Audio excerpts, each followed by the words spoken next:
Hey everyone, welcome back to Pine Hollow Auto Diagnostics. Today we have a 2005 Jeep Grand Cherokee V8, 150,000 miles. It came in, well, it was towed in because it shredded its serpentine belt. Here's what was left of it. Got a brand new belt on there, so that's good.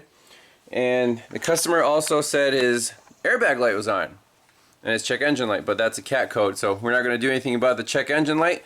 But the airbag light, it's an interesting code. It says first row driver seat belt pretensioner circuit open, active right now.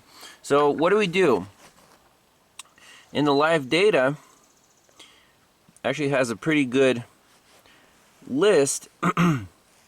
And here I've selected first row driver and passenger pretensioner and the rear row pretensioners. I'm not sure if it has them. Well, let's just look at what data we have, and right there those two values should be the same, should be about 2.5 ohms. You see the first row driver pretensioner is almost 6 ohms. And under the seat, if we take a look, we have a yellow connector and a wire going to our seatbelt pretensioner back there. It basically pulls on a cable that tightens up your, buckle and holds you tight to the seat when you're in an impact. So if I wiggle that connector, look at the ohm reading. It's changing drastically. I'm just touching the connector. I think I can almost fix it just by doing this. So all we might need to do, see, it's almost fixed, is unplug this guy. There's a little red tab, and see what the pins look like. See, now we went to 7.8 ohms.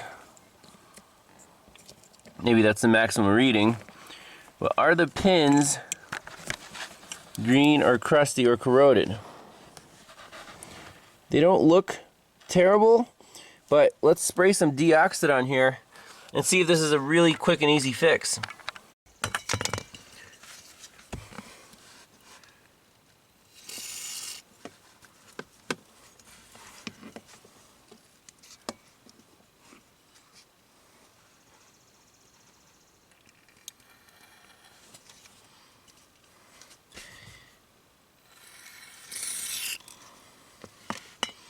Let's see what happens when we plug it in. It beeps. Now we're back to 2.7 ohms. So let's wiggle it some more. That should be a pretty good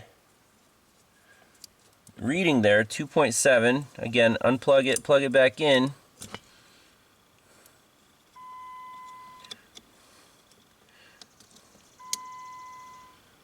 I think the problem was just in these pins. Wiggle the wire some more. You can see that the sensing circuit's very, very sensitive. So, clear fault code.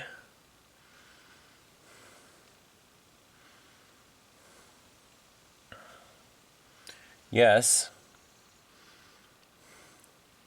Okay. Read fault code. No DTCs.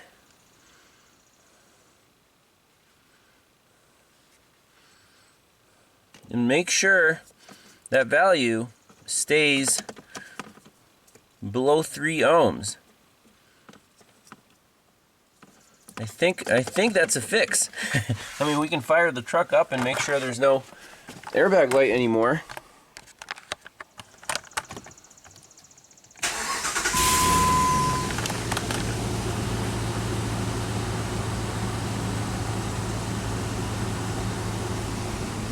That was probably the quickest airbag light repair I've ever done. Beautiful.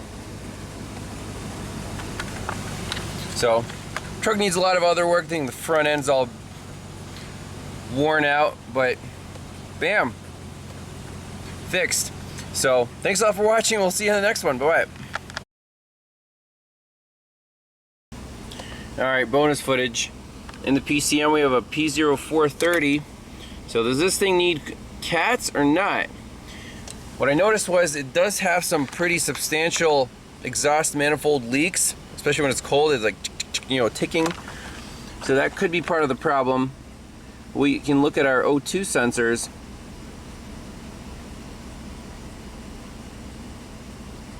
So O2 sensor level, or we can do volts. Well, let's just see what the difference is between these data PIDs. So we want 0 to 1, that's what we're used to seeing. And then low and high doesn't really matter. So for all the oxygen sensors, 1, 2, 2, 1, 2, 2. Okay.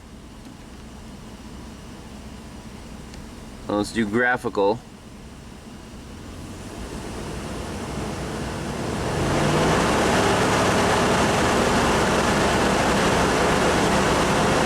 So it doesn't look like there's a cat there at all.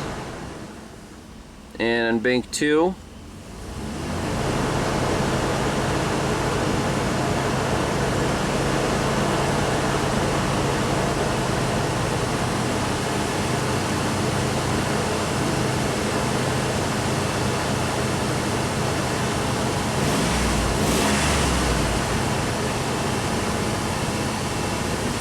yeah.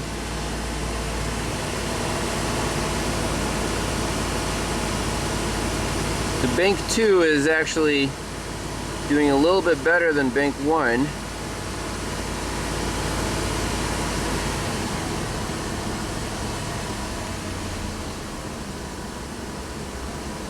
I think you should be setting both 1 and 2 codes. So yeah, it does have inefficient catalysts.